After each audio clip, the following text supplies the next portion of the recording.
What's up, everyone? Welcome to the Big Ten Football Talk Podcast. I'm your host, Zach Guggenheim. Breaking news, a draft of the notice of allegations has been leaked regarding the Michigan Wolverines and the Connor Stallions sign gate scandal. This is obviously a change from what I have been doing over the past spring and summer, getting different folks to talk about the state of their program. So there's obviously a change. The reason why we're changing is because this is big news. If you like the podcast, make sure to like, follow, subscribe wherever you get your podcast, Apple, Spotify, YouTube, subscribe. We're ramping up into football season, and I think this story is probably going to be the launch into kind of the new season in a sense. We will have my friend Faith Buck coming on to talk about just the state of athletics in terms of the student athlete and kind of the rigors that they go through. And we have the Nittany Blues pod coming on. It's going to be a 3-pod week this week. I wasn't planning on that tomorrow, or as you're hearing it today, it was supposed to be Faith, my friend from James Madison. And then it was going to be Penn State on Thursday. I think what we're going to do now is we're going to have a Tuesday drop with my friend Faith, and then a Thursday drop with Penn State. So it's a 3-pod week because this is a big story. And I've said for months that I wouldn't comment on it. I wouldn't do a podcast on it until there's more information. I want to preface this by stating a couple things. One, there's going to be more coverage on this at the Big Ten Huddle. In fact, JR and I were recording maybe more of a reaction to this, and you'll probably get a little bit more from that. But this is a draft. So I want to start by stating that this is a draft of a notice of allegations. So this was leaked. And maybe the first question that people are asking is why is there a leak? In fact, I saw Michigan fans on X asking the question, why was this leaked? And the reality is this is a big story. And if people can get notice of it beforehand, they're going to try to. Is there shenanigans going on in the media? Probably, right? Is there shenanigans going on in the NCAA? Most definitely.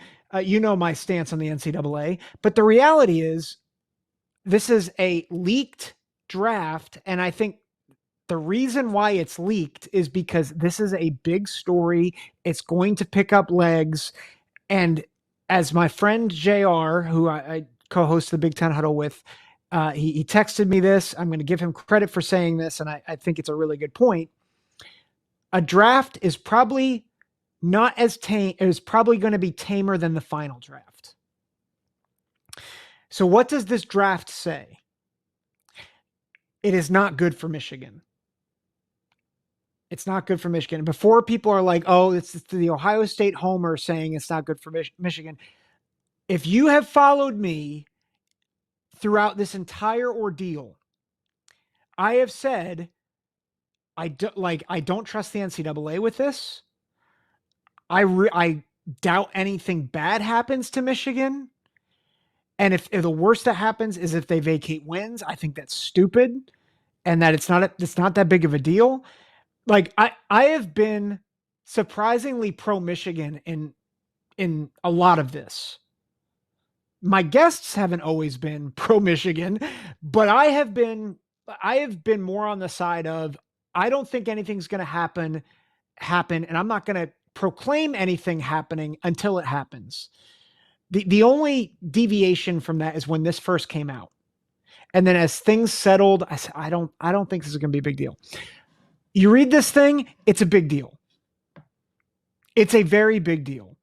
So this is what, ESPN, Dan Murphy and Pete Thamel, who are well-respected journalists, well-respected inside guys into the college football world. I know Michigan fans and Desmond Howard doesn't want to talk about Pete Thamel, but these guys know what they're doing. Okay. They know they know what's going on. They're linked in. Okay. So this is what this report says. It says that former Michigan staff members Jim Harbaugh, Chris Bartridge, Denard Robinson, and Connor Stallions are accused of committing level 1 violations, which is the most serious category in the NCAA's enforcement process. The school also faces a level 1 violation charge. So that's big. The school faces a level 1 violation charge according to the draft due to its pattern of non-compliance within the football program and institutional efforts to hinder or thwart the NCAA's investigation. Former coaches Jesse Minter and Steve Clinkscale are also accused of recruiting violations unrelated to Stallions in the draft. So notice what it doesn't say. It doesn't say that they face a level 1 violation charge because of Signgate. It is because of a pattern of non-compliance within the football program. The former term for this is lack of institutional control and failure to cooperate in an NCAA enforcement investigation. Like, those are the two things that come up. Now, obviously, Signgate is a huge part of this. What the report says is advanced scouting. Supposedly, there were 58 instances of illegal advanced scouting. I believe 7 of those instances were with Ohio State in 2022. Okay. It goes further. So that the beginning of this article, which was dropped on Sunday, was that new Michigan head coach Sherrone Moore is one of the 7 members from the 2023 football program accused of violating NCAA rules in this notice of allegations, or this draft of the notice of allegations, which was obtained by ESPN. Part of the reason why, and this draft states it, is that Sherrone Moore, the day that Connor Stallions, it was reported that he was going to be investigated for advanced scouting, he deleted a thread of 52 text messages that had to do that they were in correspondence with Connor Stallions. He deleted that. Those texts were then obtained via device imaging. Moore subsequently produced them to enforcement staff. Moore is accused of committing a level 2 violation, according to the draft. If you're unaware of what level 2 is, according to the NCAA, that would be failure to monitor. So if you go back to old NCAA standards, the 2 things you wanted to avoid like the plague when the NCAA came calling, it was these words: lack of institutional control and failure to monitor. That's level 1 and level 2. That's what Sherrone Moore and what Michigan, what Jim Harbaugh, what they're all being leveled with here by the NCAA. This is not a slap on the wrist, and this is not going to go away. Now, this is a draft. It is, I don't think it's been handed to Michigan yet. When it is handed to them, they have 90 days to comply. So is anything going to happen tomorrow? No. Is anything going to happen in the next 2 months?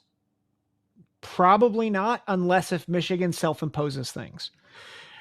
But understand that these are significant violations that the NCAA at least has drafted for Michigan. And according to this article by Pete Thamel and Dan Murphy, they're stating that Moore could face a show cause penalty and possibly a suspension. A show cause penalty, you essentially have to show proof as to why you are hired by a university, and he's facing a possible suspension. And so there are a lot of complexities to this case and what might happen. And so I said I wouldn't speculate until there's more information. I'm going to speculate a little bit now. Now, there's a few ways that this could slice out. One is that Michigan gets ahead of this, like Ohio State did back in 2011, and they self-impose things before the start of the season. They say, hey, you know what? Sherrone Moore is going to sit a couple games out. He'll come back a few games later. We're going to self-impose a bowl ban.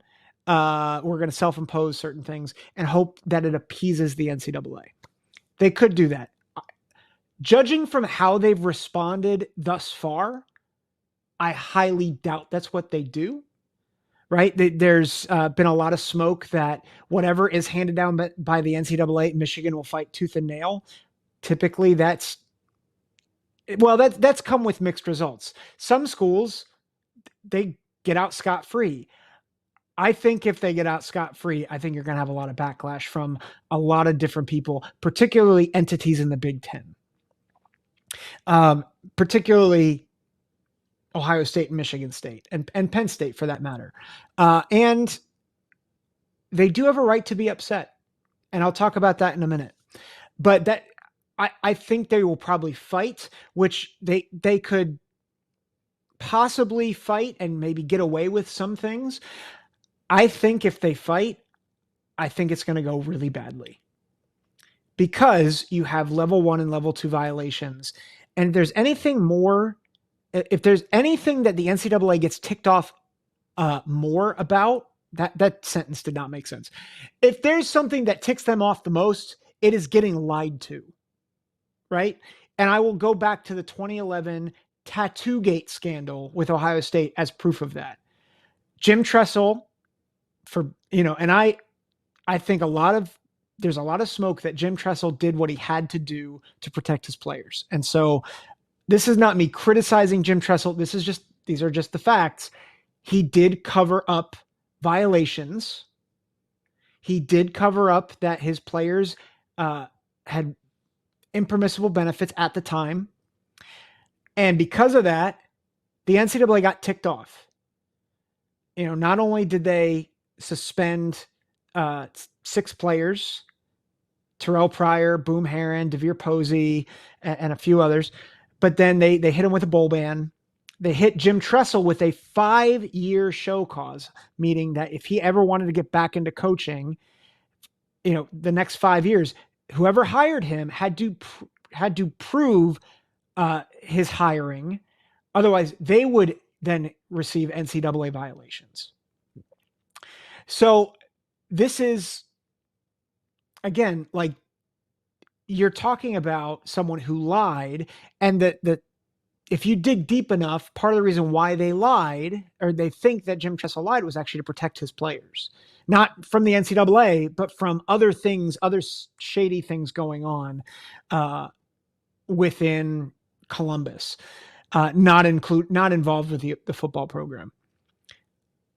So that's what history has taught us, is that the NCAA hates being lied to. Well, what is Michigan being accused of? It's not just Signgate. I want Michigan fans particularly to understand this. It is not a matter of them just doing illegal advanced scouting, right? Which I've said on this show numerous times. I have no idea how much of an advantage that gives you. I'm not going to sit here and say, oh, that's exactly why Michigan won all these games, is because they advanced scouted. That's not what I'm going to say. Here's what I'm going to say. They're in a lot of trouble because they lied about it, because they weren't forthcoming with it, and that's going to be their undoing.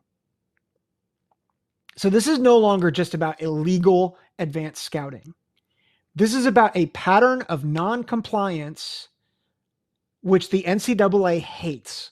And as much as I think the NCAA is an incompetently run organization, this is when they get all the guns out and they start firing.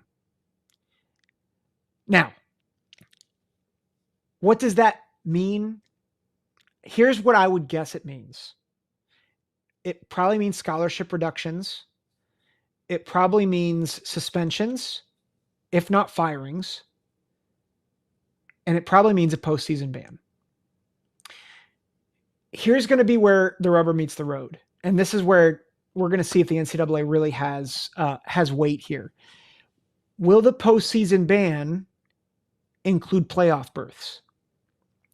Because there has been some smoke stating that the NCAA does not have jurisdiction with the playoff. And because of that, while they can do a bowl ban, they can't ban Michigan from the playoff.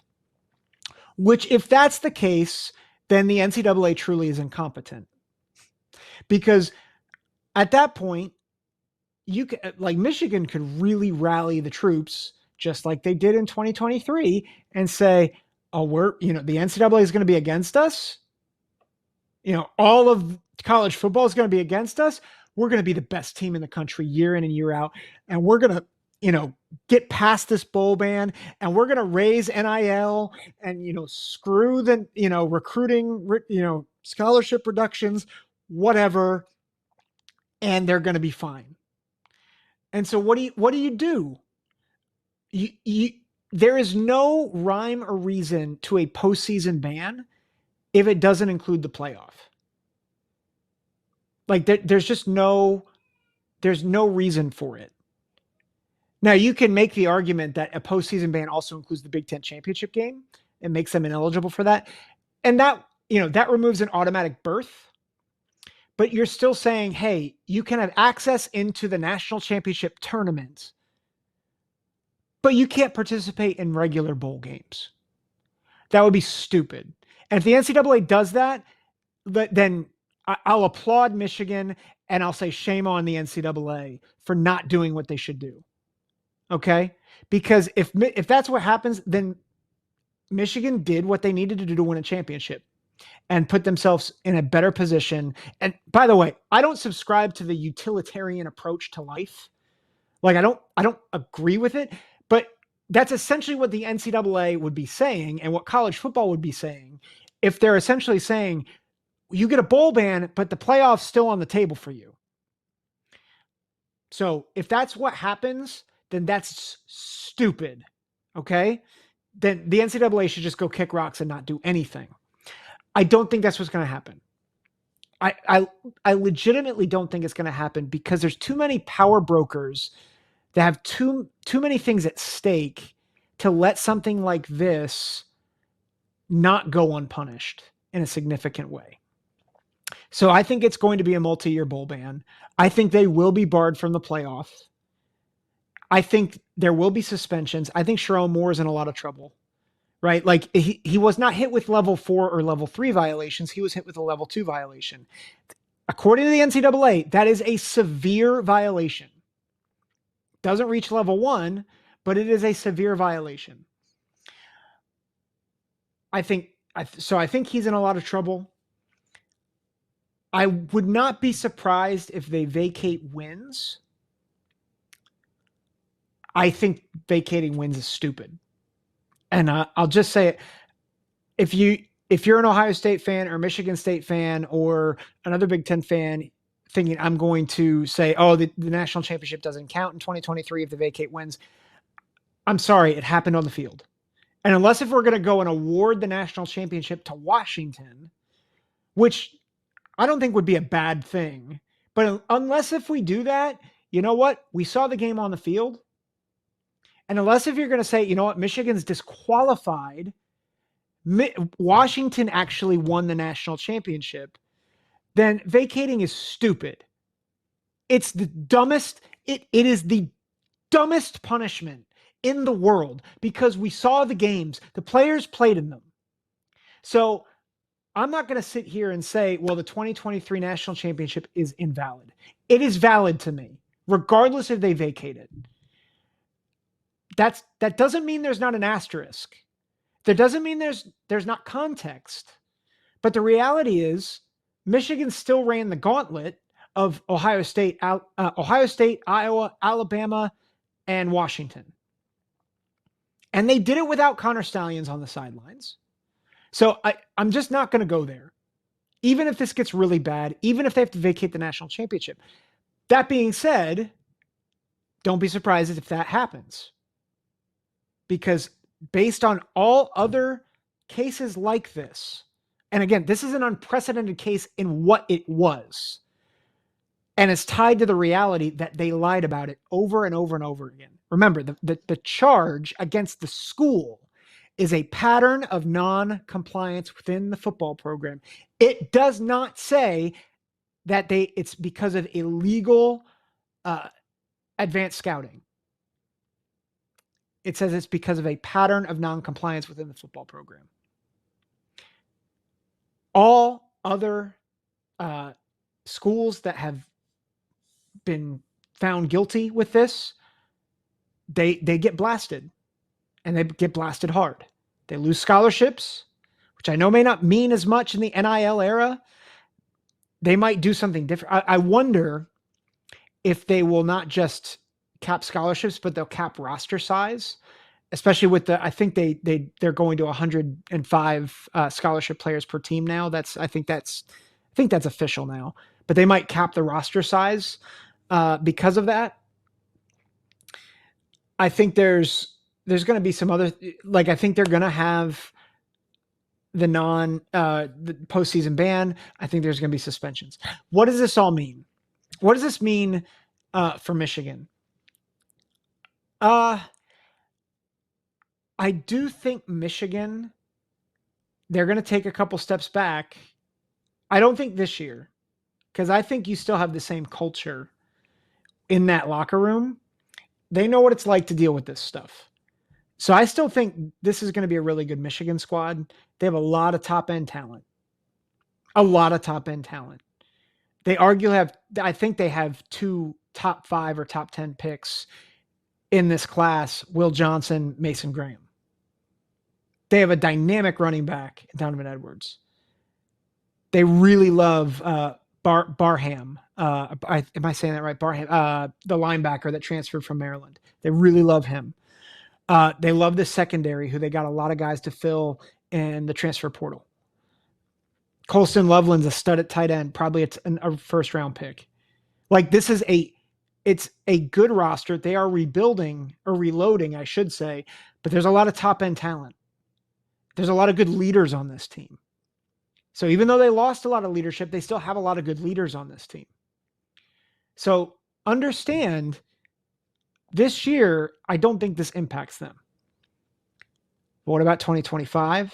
What about 2026? What about 2027? I think you're going to see a dip, especially with the way the conference is now, where you now have Oregon, you now have USC, you now have Washington, you now have UCLA in this conference. And not only that, you have a lot of programs that are on the rise. I think Minnesota is going to be better than they have been in the past. Rutgers is really starting to rise, right? Indiana has got some juice with Kurt Signetti. That Nebraska is building with Matt Rule. You have a lot of teams that have not been great over the past decade that are really starting to rise up. And so I think that is going to be a difficult thing for Michigan if they have to deal with 2 years, being out of a bowl game and being out of the playoff for 2 years because of NCAA violations. It's not going to be attractive to recruits. I don't care how much money you throw at them. If they can't play in the big dance, if you're just telling them you get 12 games maximum, then most likely, unless if you're like, well, 12 games, that means I can preserve my body. That's going to be a really hard sell for recruits. That's going to be tough. If there's uncertainty with the coaching staff, that's going to be tough, right?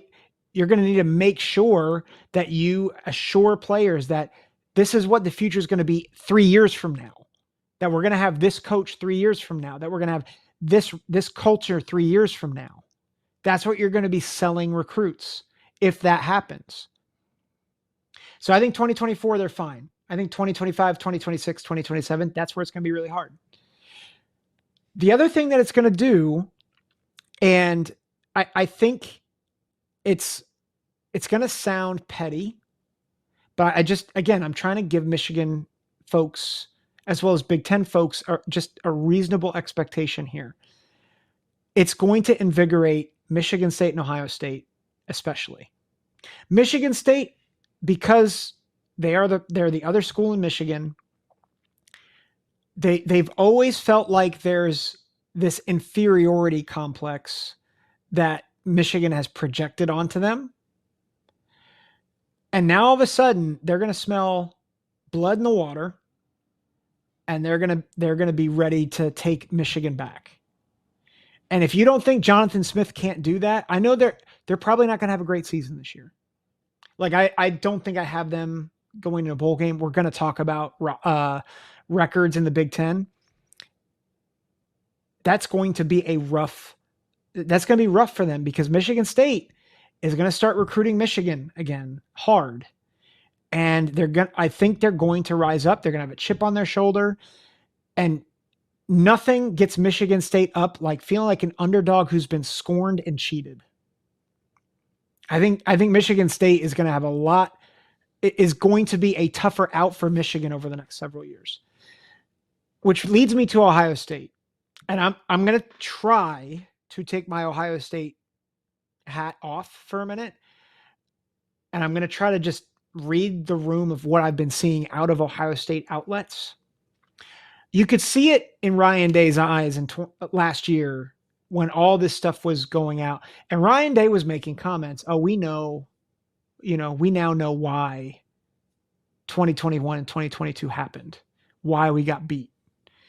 And he assigned it to this idea that Michigan cheated.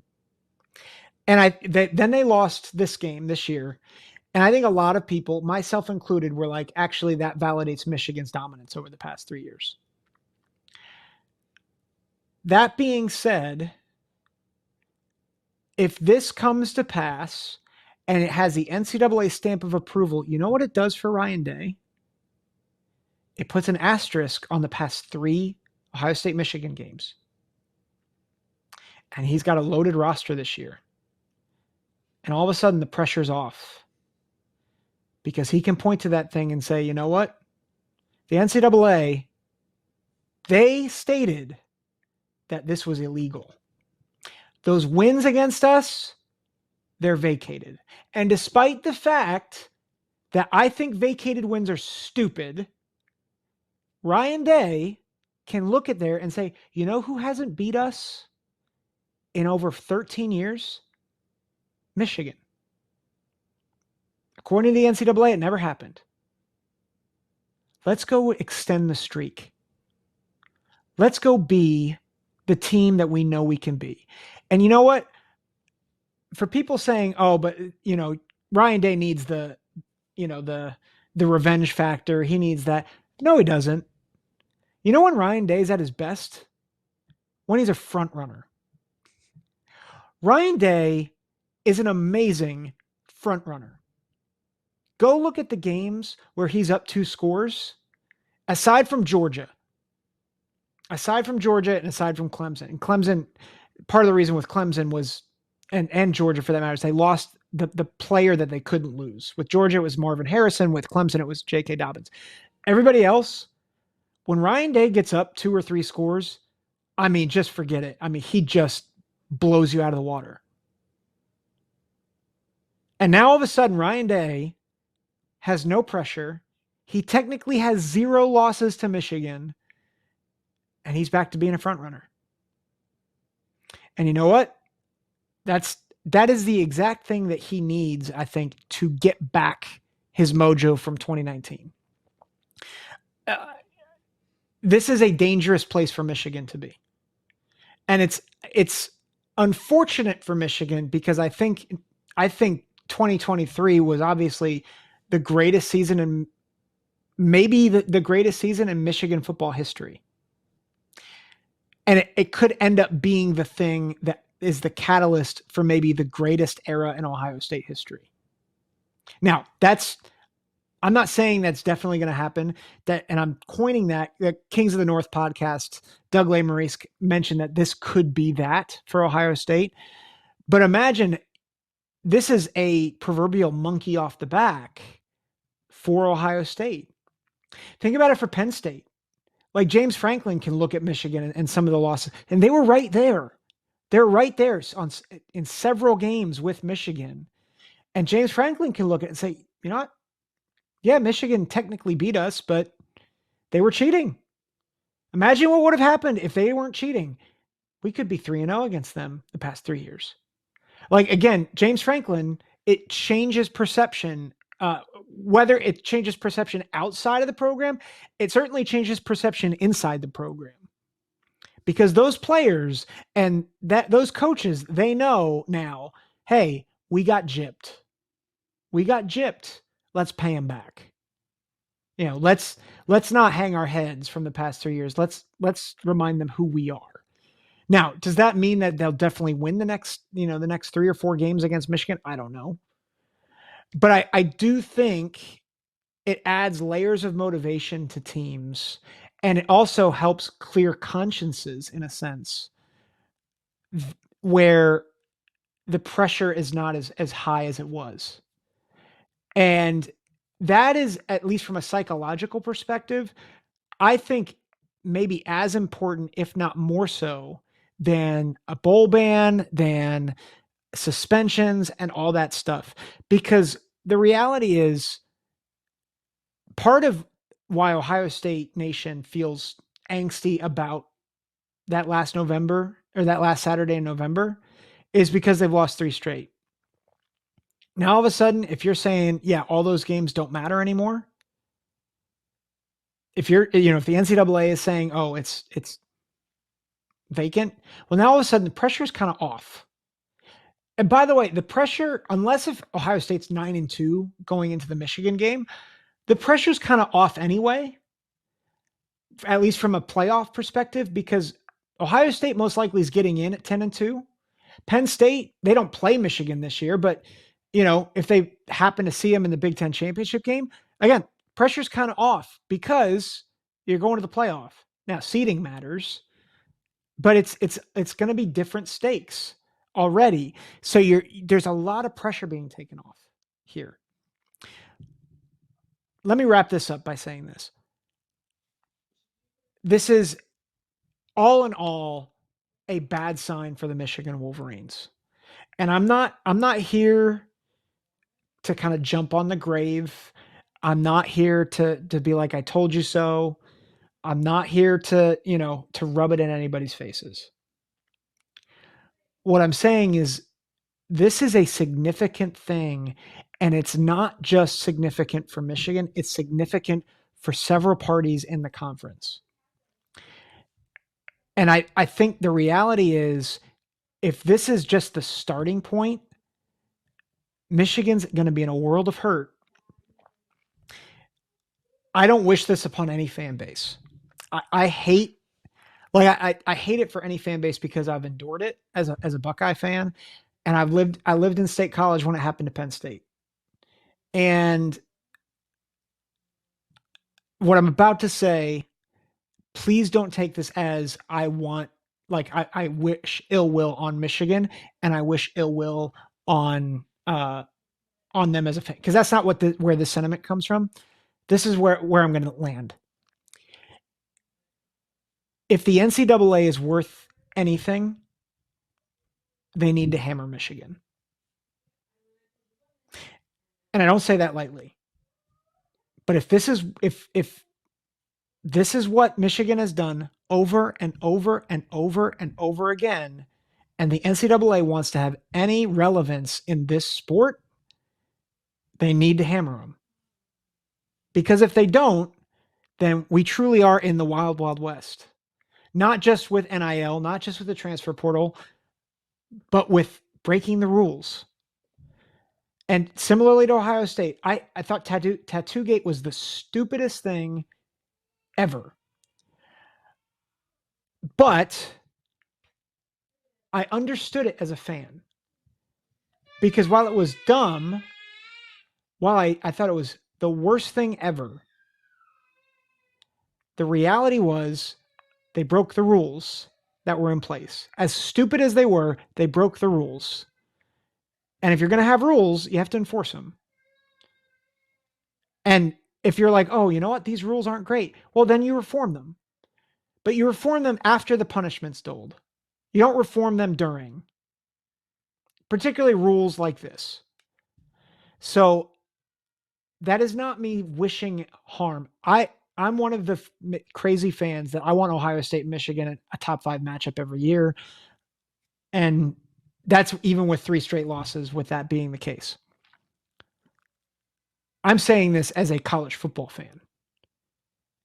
If the NCAA doesn't drop the hammer, then the NCAA needs to go kick rocks, which quite honestly, they need to kick rocks anyway.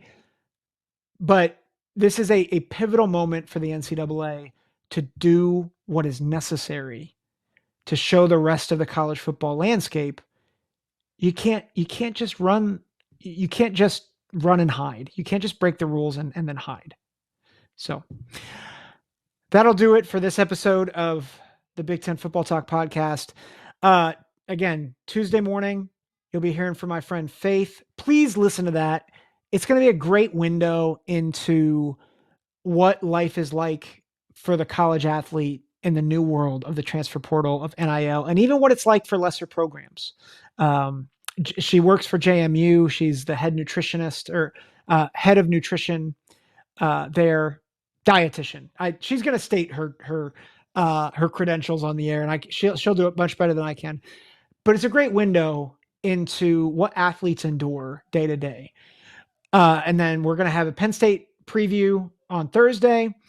And then I'll see if I can get a couple more previews. But starting next week, we're going to run through playoff picks. We're going to run through my Big Ten order of finish. We'll see if I can get a couple other guests on here so that you don't just have to listen to me bloviate about things. But thanks for listening, guys. I'm excited for college football season. I'm sad that it's really kind of kicking off on a sour note. But again, make sure to like, follow, subscribe. If you like the content, hit that like and subscribe button on YouTube. Follow us on Spotify, X, and Instagram. Again, take care. God bless.